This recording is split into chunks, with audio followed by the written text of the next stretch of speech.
Rune Factory 4 looks astonishing. I mean, just look at it. And this guy returns.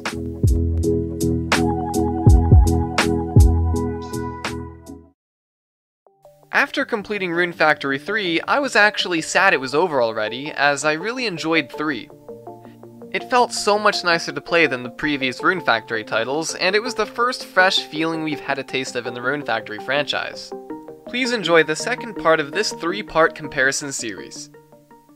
The first difference I realized that 4 has to offer from 3 is that this time they took their time developing Rune Factory 4 as it released in July of 2012, making that 3 years of development.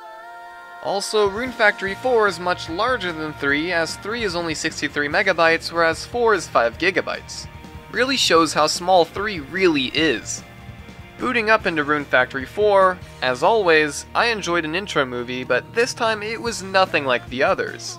The art style has changed, yet staying easily recognizable as a Rune Factory style intro. Excellent choice of music as well.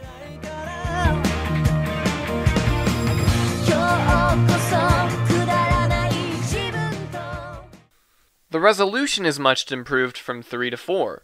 Even gameplay looks nice and fresh. Unlike the other 3 titles, you can select to play as a girl or a boy right away. Most things in Rune Factory 3 are simplified compared to 4.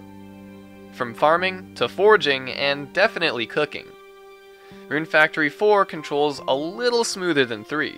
There is only one request board in Rune Factory 4, and it talks to you as a person for some reason.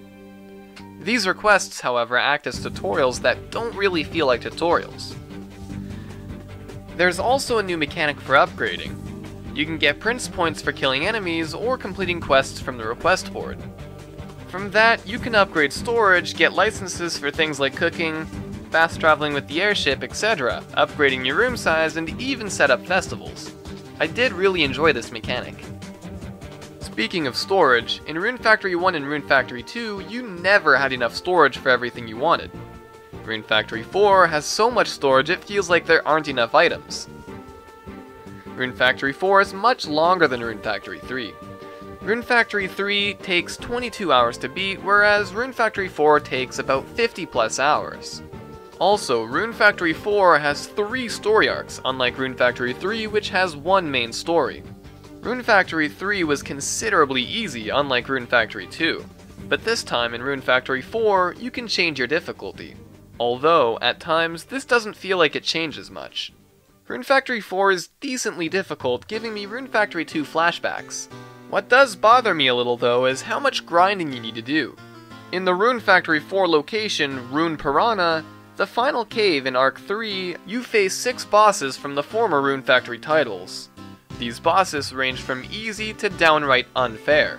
What I feel like could have made Rune Factory 4 better would be if instead of grinding every enemy for levels, it would be a lot nicer if you could go on a hunt for items to make your stronger sword.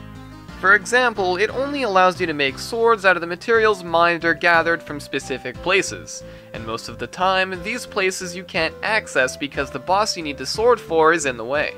I was really impressed by how much content Rune Factory 4 really had packed into it. Now, as Rune Factory 5 keeps on getting closer to launch, I enjoyed playing through all the mainline titles. I believe this game franchise is extremely underrated for the first 3 entries, but I am glad to see 4 getting its recognition that it deserves. And I hope that Rune Factory 5 lives up to expectations, as 5 may be the conclusion of this franchise.